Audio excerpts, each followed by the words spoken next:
बोललं जातंय या मतदारसंघात 3000 कोटीचा विकास केला, 3000 कोटीचा विकास केला. काय विकास केला हो? काही विकास केला नाही. फक्त पैसा कमवणे हा व्यवसाय या माणसानं केला. अहो, किल्लारी कारखाना स्वर्गीय माजी मुख्यमंत्री निलंगेकर साहेबाच्या काळात उभा राहिला.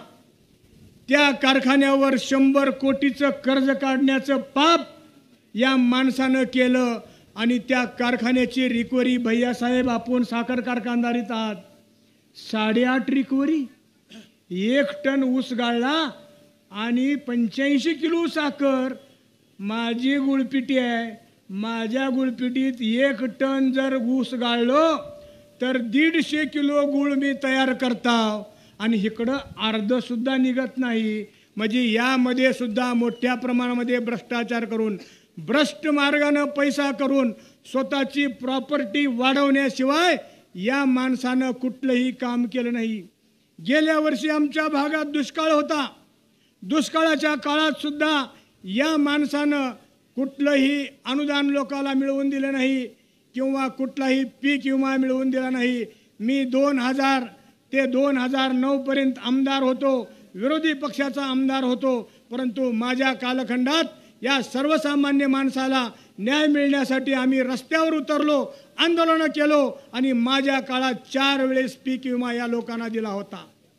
स्वर्गीय विलासरावजी देशमुख साहेब मुख्यमंत्री असताना आमच्या भागामध्ये सोयाबीनवर आळी पडली होती, ऐन दीपावली होती, पण दीपावलीच्या काळात आम्ही जाऊन साहेबांना भेटलो आणि साहेबाला विनंती केली की साहेब शेतकरी अडचणीत आहे आणि आपण मदत केली पाहिजे. विनंती केल्यानंतर साहेबांनी सांगितले दिनकर माने अभी नहीं तो कभी नहीं दे देंगे म्हणून सांगितलं आणि तात्काळ सोयाबीनवर कमी आळी पडलेली असताना सुद्धा औसा तालुक्यामध्ये सरसगट शेतकऱ्याला सोयाबीनचं अनुदान देण्याचं काम त्या कालखंडात दिनकर मानेच्या माध्यमातून आम्ही करू शकलो.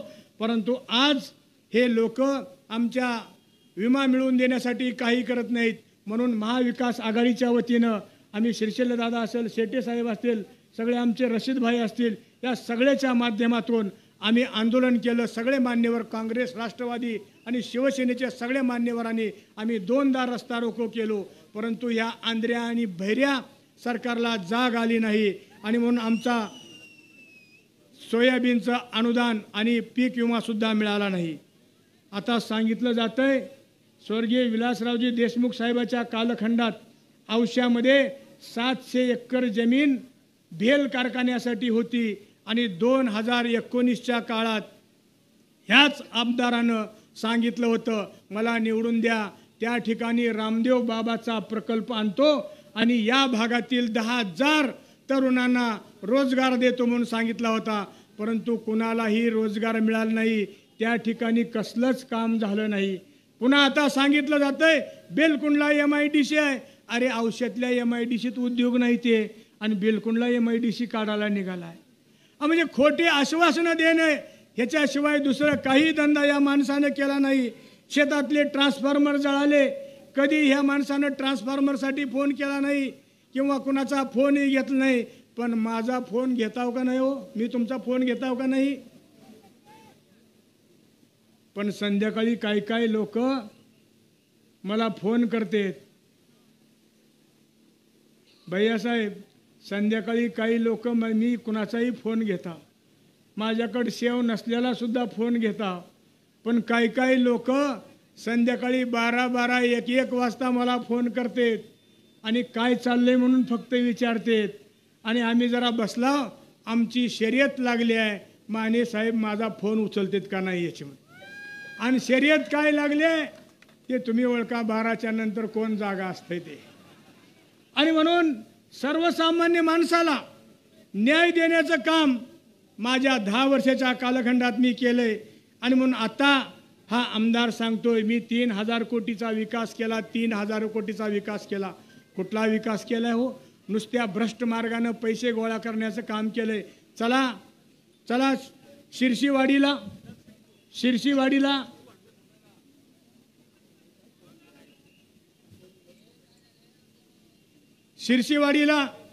चांदुरीवाडी रस्ता पिरू पटेलवाडीचा रस्ता, अनेक रस्त्याचे नाव घेऊ इच्छितो, परंतु कुठलाही रस्ता आज सुव्यवस्थित नाही. म्हणून भ्रष्टाचार आणि भ्रष्टाचार करण्यापलीकडं या माणसानं काही केलं नाही. आणि म्हणून मी तुम्हाला या ठिकाणी विनंती करतो की येणाऱ्या या निवडणुकीमध्ये या राज्यामध्ये महाविकास आघाडीचं सरकार 100% येणार आहे. आणि त्या सरकारला समर्थन देण्यासाठी तुमचा एक शिलेदार म्हणून मला या निवडणुकीत मशाल चिन्हासमोरील बटन दाबून विजयी करा, एवढंच आव्हान या निमित्तानं करतो आणि माझे 2 शब्द थांबवतो. जय हिंद, जय महाराष्ट्र. धन्यवाद साहेब. अगदी सखोल असं मार्गदर्शन उपस्थित मायबाप जनतेला आपण केलेलं आहे. यानंतर पक्ष प्रवेश या ठिकाणी होणार आहे. कृषी उत्पन्न बाजार समितीचे संचालक या ठिकाणी शिवसेनेमध्ये उद्धव बाळासाहेब ठाकरे पक्षामध्ये प्रवेश करतायत. तर मी सर्वप्रथम दयानंदजी मुळे, कृषी उत्पन्न बाजार समिती संचालक निलंगा आणि उपबाजारपेठ कासार शिर्शी यांचा प्रवेश या ठिकाणी होतोय. त्याचबरोबर रामकिशनजी सावंत, कृषी उत्पन्न बाजार समिती निलंगा संचालक उपबाजारपेठ कासार शिर्शी यांचाही प्रवेश या ठिकाणी होतोय. त्याचबरोबर उमेश भैया उमापुरे, जिल्हा उपाध्यक्ष भारतीय जनता पार्टी यांचाही प्रवेश या ठिकाणी आदरणीय उद्धव साहेबांच्या प्रमुख उपस्थितीमध्ये या ठिकाणी होतोय. दयानंदजी जाधव, जिल्हा उपाध्यक्ष भारतीय जनता पार्टी यांचाही पक्ष प्रवेश या ठिकाणी होतोय.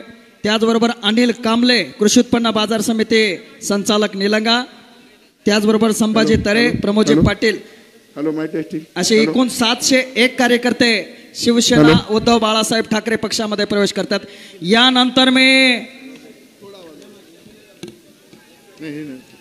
या विचारपीठाहून या जाहीर सभेचे प्रमुख मार्गदर्शक आणि कोविड काळामध्ये या महाराष्ट्राला सावरण्याचं काम ज्यांनी केलेलं आहे, पक्ष प्रमुख उद्धवजी बाळासाहेब ठाकरे यांना विनंती करतोय उपस्थितांना आपण संबोधित करावं. आदरणीय ठाकरे साहेब. जमलेल्या माझ्या तमाम महाराष्ट्रप्रेमी बांधवांनो, भगिनींनो आणि मातांनो, येतोय आता आवाज सगळीकडे? जरा थोडीशी लगबग आहे, कारण आज दिवसाला 4 सभा आहेत, काल 5 झाल्यात आणि तुमच्यासारखीच अनेक जण पुढच्या सभेमध्ये आत्तापासून बसलेलीच आहेत. म्हणून थोडीशी आपल्या उमेदवारांना घाई केली, कारण त्यांच्याकडे आमदाराच्या पापाचा पाडा एवढा मोठा आहे की पूर्ण रात्रभर मला इकडेच राहावं लागलं असतं. त्याच्यामुळे तो पाडा तुम्ही दिनकरराव वाचाच. आज मी पहिल्या प्रथम अमितजी तुम्हाला धन्यवाद देतोय. राष्ट्रवादीच्या सगळ्या इथल्या नेत्यांना, कार्यकर्त्यांना धन्यवाद देतोय. आणि आणखीन 2, एक म्हणजे आपले सोमवंशी आणि दुसरे आपले श्रीशल्य, या ओडगेजी, या रे दोघेही, या दोघांनाही मी खास धन्यवाद देतोय. बजरंग दादा, कोण, सगळेच या, जे जे असतील नसतील सगळेच या, सगळ्यांना धन्यवाद देतोय. कारण आपण लढतोय ते गद्दारांशी लढतोय आणि गद्दारांशी लढताना मला सोबत मुठभर असले तरी चालतील, पण निष्ठावंत पाहिजेत, निष्ठावंत पाहिजेत.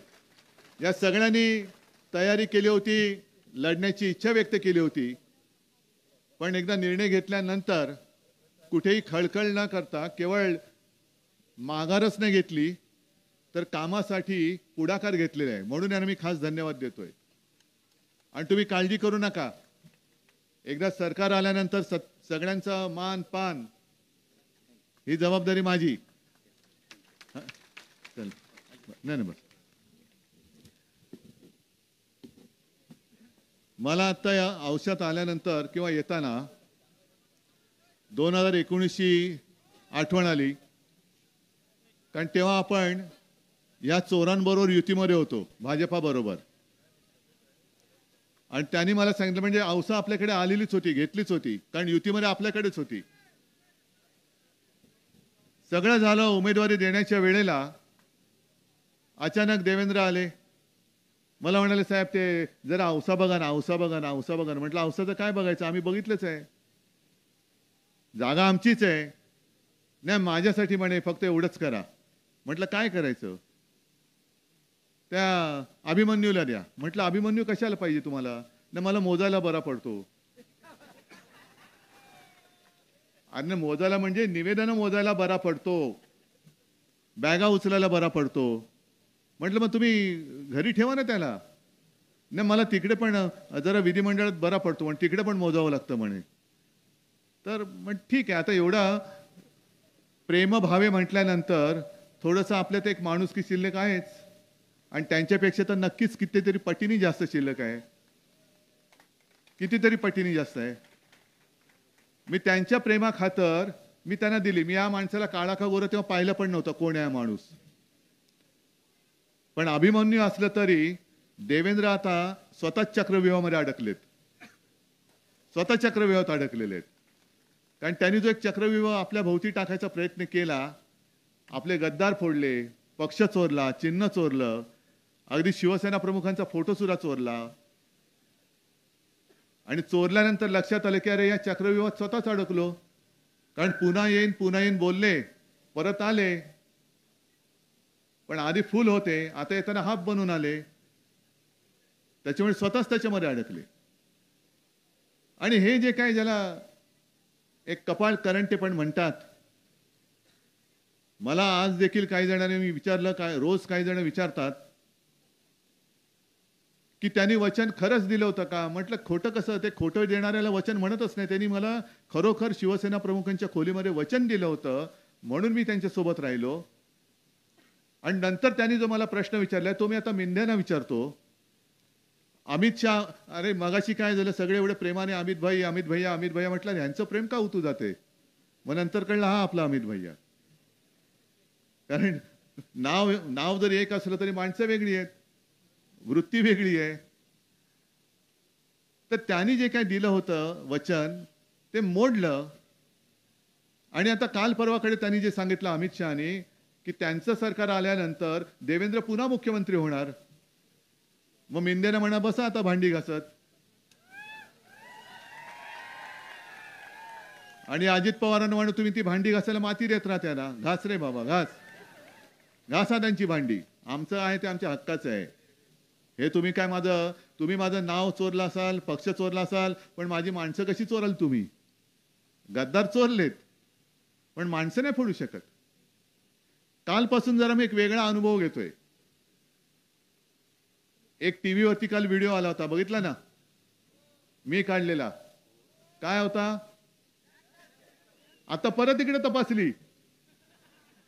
म्हणून मी त्यांना सांगतोय, चॅनलच्या माध्यमातून निवडणूक आयुक्तांना सांगतोय की एक काम करा ना, तुमच्याकडे जर जास्तीची माणसं असतील तर माझ्याकडे जे काही बॅगा वगैरे आहेत ना, माझ्याकडे जसा तो अभिमन्यू देवेंद्रच्या बॅगा उचलतो तशा बॅगा नाही आहेत. माझ्या कपड्यांच्या बॅगा आहेत ना, एक गाडी द्या तुमच्या बरोबर, पाहिजे माझे कपडे पण तुम्हीच धुवा, मला काही हरकत नाहीये.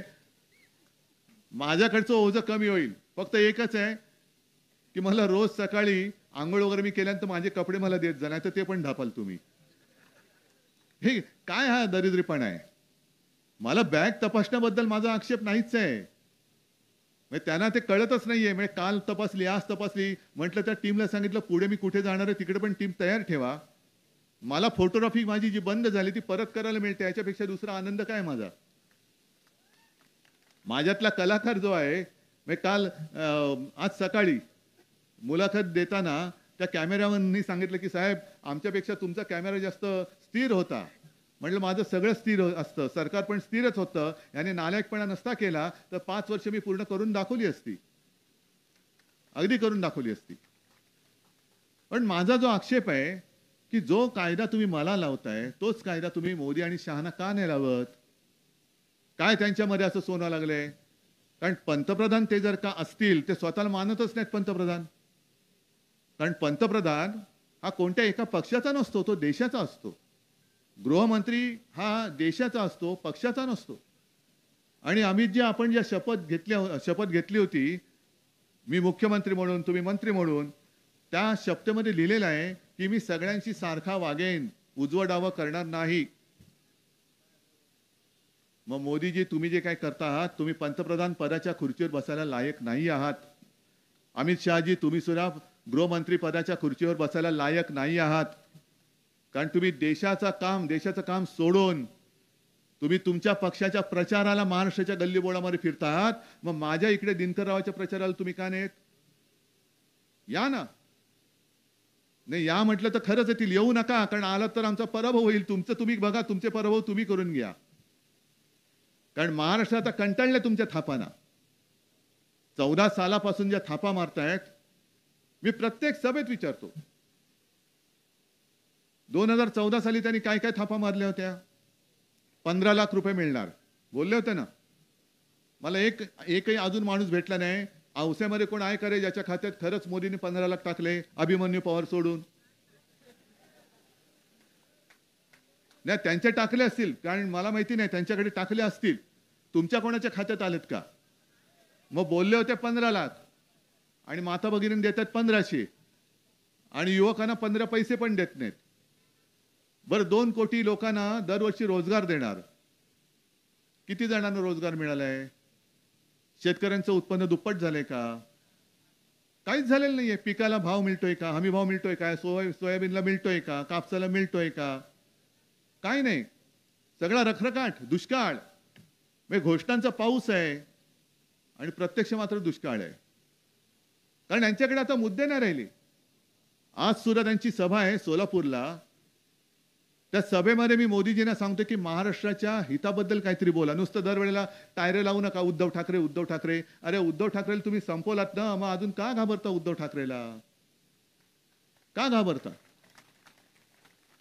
आणि मी जे म्हणतो माझा आक्षेप जो आहे तो याच गोष्टीवरती आहे की तुम्ही माझी बॅग तपासली हरकत नाही, पण आज मला आता सोलापूरला जायचंय, हेलिकॉप्टरने जायचं होतं. नाही, नो एंट्री. मोदींचं विमान उतरतंय. म्हणजे मोदी येताना तुम्ही बाकीच्या सगळ्या पक्षांना एअरपोर्ट बंद करतात. ज्या रस्त्याने जाणार त्या रस्त्यावरती नागरिकांना बंदी करता आहात. मग टिकोजीराव येणार. और भाइयों बहनों, ही लोकशाही नाही मी मानायला तयार. ही लोकशाही असूच शकत नाही. जर माझी बॅग तपासली जात असेल तर मोदी शहांशी सुद्धा तपासली गेलीच पाहिजे. आणि माझी जशी तुम्ही येताना बॅग तपासता तशी मोदी शहांशी महाराष्ट्रातून जाताना बॅग तपासा. कारण महाराष्ट्राला लुटून घेऊन चाललेत. कुठे? कळतंय ना तुम्हाला? बघतात ना तुम्ही? मग पुन्हा यांना मतदान करून आपण आपल्या चक्रव्यूहात अडकणार आहोत. मग भाजप असेल, मिंदे असेल, महायुतीला मत. मग मी असं जर का म्हटलं की महायुतीला मत म्हणजे गुजरातला मत, काय मी चुकीचं बोलतोय? काय चुकीचं बोलतोय? आता यांना तो जो काही पाना फुटलेला आहे, आम्ही शेतकऱ्यांना कर्जमुक्त करू. अरे आम्ही करून दाखवलं ना शेतकऱ्यांना, म्हणून तर लोक येतात माझ्याकडे. 2 लाखापर्यंतचं पीक कर्जमुक्त आपण केलं होतं की नव्हतं? बरोबर ना? बरं आता तुम्हाला पीक विमा तरी मिळतोय का? नुकसान भरपाई नाही. आणि प्रत्येक तुमच्या गोष्टीवरती जीएसटी मात्र कचकून घेत आहेत. म्हणजे दुष्काळ पडला किंवा अतिवृष्टी झाली, पूर आला, तर तुम्हाला पिकाचे हमी भाव हे वरखाली होतात. तुमचं पीक सोडून जातं. मग तुम्हाला पीक विम्याचे तुमचा उत्पन्न खर्च किती असो, 27 रुपयाचा चेक पीक विमा झालं. तुमचं घर भरभरून आणखीन घराच्या छपरावरती सोनं चढलं, सोन्याची कौलं चढली. 27 रुपयाचा चेक, 51 रुपयाचा चेक, 123 रुपयाचा चेक. बरोबर आहे ना? हा पीक विमा. आता तुम्हाला कळतंय की महाराष्ट्रामध्ये शेतकरी नांदतायत. आणि अमितजी मला काल थोडंसं कळलं, कानावर आलं, अजून नक्की काय कन्फर्म झालेलं नाहीये.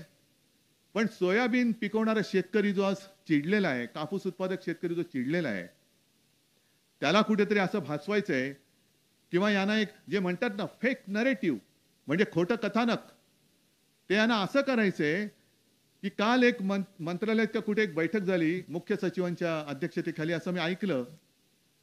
त्याच्यामध्ये सहकार सचिव पण होते, आणखीन काही होते, एक प्रसिद्धी प्रमुख पूर्वी होते ते पण होते. आणि आता असं भासवायचं की खरेदी वगैरे झालेली आहे, शेतकऱ्यांना भाव मिळालेला आहे, आता आनंदात सगळे आहेत, आनंदी आनंद चहूकडे. आम्ही आपले इकडे तिकडे हे आता कदाचित ते जाहिरात किंवा बातमी देण्याची शक्यता आहे. कळेल 2-3 दिवसामध्ये. म्हटलं देऊच द्या. कारण अशी खोटी बातमी जर का दिली तर बातमी पेपरमध्ये येईल, कदाचित बातमी चॅनलवरती दिसेल, पण शेतकऱ्याच्या कडे पडलेला सोयाबीनचा ढीग जो आहे ना, तो खरं बोलणार आहे. त्याच्या घरात पडलेला कापूस तो खरं बोलणार आहे. आणि हे केलं तर आणखीन शेतकरी चिडून उठणार आहे. या सगळ्या ज्या गोष्टी होत्या, जसं आता बहिणीला 1500 रुपये देत आहेत. मी तर म्हटलं जर हे तिन्ही भाऊ, तुम्हाला मागे बोललो मी, एक कोण देवा भाऊ, एक दाढी भाऊ आणि तिसरा जॅकेट भाऊ, म्हणजे तिघही मिळून महाराष्ट्र खाऊ. म्हणजे तुम्ही साधा विचार करा की दिनकररावांनी इथल्या आमदाराचा सगळा तो भ्रष्टाचाराचा पाढा वाचला.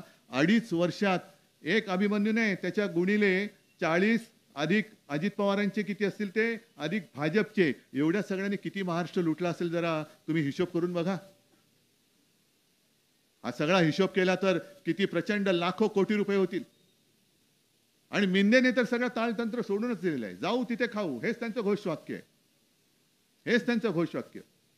म्हणजे मुंबईमध्ये सुद्धा रस्त्याची कॉन्ट्रॅक्ट ही चढ्या दराने ही काढली त्यांनी. कारण का, कॉन्ट्रॅक्टरकडनं टक्केवारी पाहिजे. मग त्यांचं भांडं आपण फोडलं. 1-1.5 वर्षापूर्वी पंतप्रधान आले होते आणि मुंबईकरांना फसवण्यासाठी रस्त्याच्या कामाचा शुभारंभ केला. नारळ फोडले कचाकच. आणि काय काय कामं हे आपण केलेल्या कामावरती पुन्हा एकदा नारळ फोडून शुभारंभ केला त्यांनी. आणि आपण भांडं फोडलं की हे मूळ काम कितीचं होतं, आता किती हजार कोटीने वाढले. हे सगळे पैसे हे मिंद्यांच्या कॉन्ट्रॅक्टरच्या खिशामध्ये जात आहेत. आणि ही लढाई जी आहे, ही लढाई केवळ उद्धव ठाकरेंची, दिनकरराव मानेंची, अमित भैयाची अशी नाहीये. ही लढाई तुमची आहे, तुमच्या आयुष्याची आहे. तुम्ही ठरवलं पाहिजे की तुमचं आयुष्य, तुमच्या मुलाबाळांचं भवितव्य तुम्ही दरोडेखोरांच्या हातामध्ये देणार का निष्ठावंत छत्रपती शिवरायाच्या मावळ्याच्या हातामध्ये देणार. काय महाराष्ट्र काय म्हणून ओळखला जायला पाहिजे. शिवरायाचा स्वाभिमानी महाराष्ट्र म्हणून ओळखला जायला पाहिजे की अदानीचा लाचार महाराष्ट्र म्हणून ओळखला गेला पाहिजे, हे तुम्ही ठरवायचंय. हा महाराष्ट्र मोदी आणि शहाना दिल्लीत बसून हाकता येणार नाही. या महाराष्ट्राने अनेक वेळेला ज्या ज्या वेळेला संकट आले, अगदी यशवंतरावांपासून तिथपासून सुरुवात केली तरी, आणि अगदी स्वराज्य स्थापनेसाठी सुद्धा, स्वातंत्र्यासाठी सुद्धा महाराष्ट्राने जेवढे क्रांतिकारक दिलेत, क्वचितच कधीतरी कोणीतरी दुसऱ्या राज्याने दिले असतील. नाही दिले असं माझं म्हणणं नाही. बंगालने दिले, उत्तर प्रदेश सगळ्यांनी दिले, पण महाराष्ट्राने जेवढं स्वातंत्र्यासाठी त्याग केलेला आहे तो महाराष्ट्र नेहमी देशासाठी, देश वाचवण्यासाठी हा अग्रेसर राहिलेला आहे. म्हणूनच सेनापती बापट जे बोलले होते, आपण नेहमी त्यांचं बोलतो, महाराष्ट्र मेला तरी राष्ट्र मेले, खरा वीर वैरी पराधीनतेचा. म्हणजे महाराष्ट्र वीर आहे आणि पराधीनतेचा वैरी आहे. महाराष्ट्र मेला तरी राष्ट्र मेले. आणि शेवटचे त्यांनी म्हटलेले आहे की महाराष्ट्र आधार या भारताचा. मोदी आणि शाह हा महाराष्ट्र खतम करायला निघालेले आहेत. अरे तुम्ही काय योजना आणतायत? आजपर्यंत तुम्ही काही दिलं नाही. द्यायचं असतं तर 2.5 वर्षात देऊन दाखवलं असतात. पण आम्ही ज्या काही गोष्टी दिल्या आहेत आणि देऊ इच्छितोय, पंचसूत्रीमधून दिलेल्या आहेत, वचननाम्यातून दिलेल्या आहेत. एक तर आनंदाचा शिधा जे वाटतं, त्या आनंदाच्या शिधामध्ये कोणी आनंदाचा शिधा मिळालाय तुम्हाला? ज्यांना नाही मिळाला ते नशीबवान आहेत. मिळाला त्यांना विचारा त्या आनंदाच्या शिध्यामध्ये काय होतं. काय होतं? आळ्या, उंदराच्या लेंड्या, कुठे झुरळ. आणि हा मिंद्यांचा म्हणजे एकनाथचा आनंद, जो लोकांना आळ्या खायला घालतो, लोकांना उंदराच्या लेंड्या खायला घालतो, हा यांचा आनंद. आणि यांना पुन्हा डोक्यावर घेऊन नाचायचं. मग आम्ही पूर्वी जे केलं होतं, जेव्हा मनोहर जोशी मुख्यमंत्री होते त्यावेळेला जे केलं होतं तेच मी पुन्हा करून दाखवणार आहे. 5 जीवनावश्यक वस्तू ज्या आहेत, तेल, तांदूळ, गहू, साखर, या सगळ्या 5 जीवनावश्यक, आणि डाळ, 5 जीवनावश्यक वस्तूंचे भाव शेतकऱ्याचं 1 पैशाचं नुकसान होऊ न देता आपण पुढची 5 वर्ष आपण स्थिर ठेवून दाखवणार आहोत. जसं मुलींना मोफत शिक्षण आहे तसं महाराष्ट्रात जन्मलेल्या मुलांना सुद्धा आपण मोफत शिक्षण देऊन दाखवणार म्हणजे दाखवणारच. या गोष्टी नाही करायच्या. महिलांना तुम्ही 1500 रुपये देताय, माझं तर आव्हान आहे, हे तिन्ही भाऊ आणि अधिक जे दोन येत आहेत दिल्लीतले मोदी आणि शहा, या पाचही जणांनी बदलापूरला जायचं आणि ज्या चिमुरडीवरती अत्याचार झाल्यानंतर तिची आई आजारी होती, तिचे वडील हे पोलीस स्टेशनमध्ये तासनतास थांबले, कोणी त्यांची दखल घ्यायला तयार नव्हतं, तक्रार नोंदवून घ्यायला तयारी नव्हती. आणि जेव्हा बातमी बाहेर फुटली तेव्हा सगळे बदलापूरकर रस्त्यावरती आले व रेल्वे ट्रॅक त्याने अडवला, रेल रोको केलं. हे सगळं दृश्य तुम्ही टीव्हीवर पाहिलेत. त्याच्यानंतर यांना जाग आली आणि मग गुन्हा दाखल केला. आणि त्याच बरोबरीने जेवढे लोक आरोपीला फाशी द्या सांगण्यासाठी रस्त्यावरती उतरले होते, गुन्हेगाराला फाशी द्या सांगायला रस्त्यावरती उतरले होते, त्यांच्यावरती गुन्हे टाकलेत. मला नाही वाटत अजून ते गुन्हे मागे घेतलेले आहेत. पण या पाचही जणांनी त्या माऊलीच्या घरी जायचं आणि तिला 1500 रुपये देऊन दाखवायचं. काय उपयोग आहे त्या 1500 रुपयाचा? आबरू लुटली जात असेल तर 1500 रुपये घेऊन करणार काय? महिलांची जिकडे सुरक्षा धोक्यामध्ये आहे तिकडे पैसे काय करणार? आणि म्हणून आपण जे ठरवलेलं आहे की महाराष्ट्रामध्ये एक तर महिला पोलिसांची भरती आपण जास्त करणारच, पण त्याच बरोबरीने महिलेला, माता भगिनीला कधी ती पोलीस स्टेशनमध्ये जायची वेळ येऊ नये असा तर कारभार करूच. पण दुर्दैवानी वेळ आली तरी रात्री अपरात्री ती कधीही गेली तरी तिला पोलीस स्टेशनमध्ये जायला भीती वाटता कामा नये. तिची तक्रार पटकन नोंदवून कारवाई सुरू केली जायला पाहिजे. म्हणून आपण महिलांसाठी महिला पोलीस कर्मचारी आणि महिला पोलीस अधिकारी असणारी पोलीस स्टेशन, स्वतंत्र पोलीस स्टेशन सुद्धा आपण सुरू करणार आहोत. पुन्हा एकदा शेतकऱ्यांना कर्जमुक्त तर करणार आहोतच. आणि खरं म्हटलं तर आम्ही असं ठरवलं होतं की पहिल्या वर्षीच आपण कर्जमुक्त केलं होतं. आणि माझ्या मनात असं होतं की निवडणुकीच्या आधी परत एकदा शेतकऱ्याला कर्जमुक्त करायचं होतं मला. पण नाही करू शकलं. पाडलं सरकार. का पाडलं सरकार? तर महाराष्ट्र लुटायचा होता. महाराष्ट्र लुटायचा होता. कारण त्यांना माहिती आहे की महाराष्ट्र लुटण्याच्या आड कोणी जर का येऊ शकत असेल तर ती हिंदू हृदय सम्राट शिवसेना प्रमुखांची शिवसेनाच येऊ शकते, उद्धव ठाकरेच येऊ शकतो, दुसरा कोणी येऊ शकत नाही. सोबत काँग्रेस आणि राष्ट्रवादी आहेतच. पण महाराष्ट्राची अस्मिता असणारी शिवसेना पहिले हिला संपवा. हा शिवसेनेच्या मुळावरती घाव नाही, हा महाराष्ट्राच्या मुळावरती घाव मोदी आणि शहानी घातलेला आहे. आणि त्यांचे हे सगळे चेले चपाटे हे सगळे फिरतायत. आणि म्हणून मी मुद्दाहून इकडे प्रचाराला आलेलो आहे. मी दिनकररावांना उमेदवारी एवढ्यासाठी देतोय आणि दिली. आमदार तर तुम्ही त्यांना करणारच आहात, पण त्यांचं नाव माने आहे. मी तुमच्या मानेवरचं हे लुटारूंचं भूत उतरवायला आलेलो आहे. हे लुटारू आहेत. त्यांची जी घोषणा आहे कि हम महाराष्ट्र को लुटेंगे और दोस्तों को बांटेंगे, लुटेंगे और बांटेंगे, ही भाजपाची घोषणा आहे आणि तेच ते करतायत. गुजरातला उद्योग नेतात की नाही? मग हे जसं ते बोलले होते लोकसभेच्या वेळेला की यांनी म्हणे ते संविधान आम्ही बदलणार, याचं फेक नरेटिव्ह केलं. मग इथून टाटा एअरबस तुम्ही गुजरातला नेला, हे फेक नरेटिव्ह आहे. वेदांत फॉक्सकॉन नेला, बल ड्रग पार्क नेला, मेडिकल डिव्हाइस पार्क नेला, आपला सिंधुदुर्गातला पाणबुड्यांचा प्रकल्प होता तो नेला, अंबुजा सिमेंटचं कार्यालय ते नेलं. हे काय फेक नरेटिव्ह आहे? आणि इथले सगळे उद्योग तुम्ही गुजरातला देणार असाल तर माझ्या या सगळ्या बांधवांनी, भगिनींनी आणि त्यांच्या मुलांनी जायचं कुठे? तुम्ही काय गुजरातला जाणार आहात का? मग मी तुम्हाला सांगायला आलेलो आहे की महाविकास आघाडीचं सरकार आणा. मी धारावीच्या घशामध्ये, धारावी अदानीच्या घशामध्ये जी घातलेली आहे ती अदानीच्या घशात घातलेली मुंबई काढेन आणि मुंबई आणि मुंबईच्या परिसरात माझ्या महाराष्ट्रातल्या भूमिपुत्रांना परवडणाऱ्या किमतीमध्ये घरे देईन. या मुंबईमध्ये, या मुंबईमध्ये या. दाखवून देऊ आपण महाराष्ट्राची ताकद काय आहे, ही संपूर्ण देशाला दाखवू आणि देश मजबूत करण्यासाठी महाराष्ट्राची ताकद वापरू. या मुंबईमध्ये या. पण मुंबईत येताना आधी तुमचा प्रतिनिधी पाठवावा लागेल. कोण? कोण?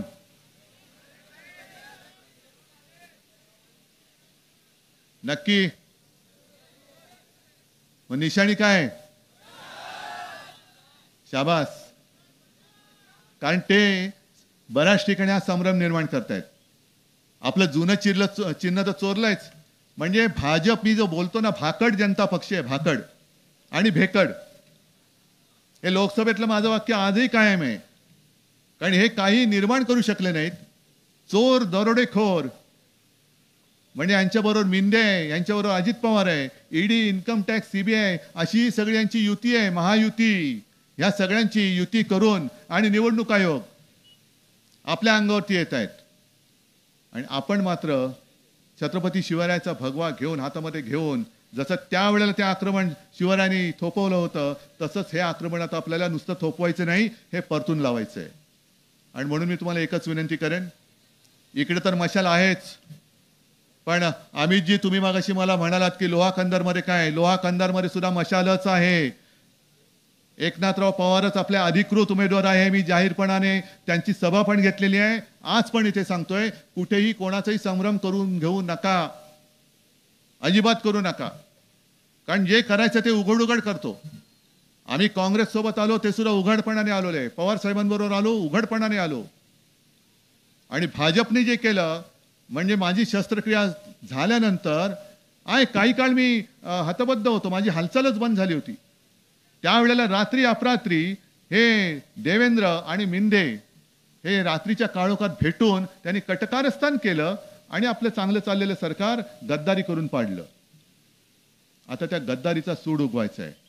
आणि म्हणूनच तुम्ही सगळेजण महाविकास आघाडीचं सरकार आल्यानंतर बेधडक तुमच्या मुलांना आणि मुलींना मुंबईमध्ये पाठवा. ती तिकडे सुरक्षित राहील ह्याची हमी मी घेतो. पण हे जर करायचं असेल तर तुम्ही तुमच्याकडचा लोकप्रतिनिधी, आमदार हा आपल्या महाविकास आघाडीचाच पाठवा आणि इथून दिनकररावांनाच पाठवाल अशी खात्री व्यक्त करून तूर्त आपली मी रजा घेतो. जय हिंद, जय महाराष्ट्र. हॅलो, धन्यवाद साहेब. आपण उपस्थितांना अगदी विस्तृतपणे या ठिकाणी मार्गदर्शन केलेलं आहे आणि तुलनात्मक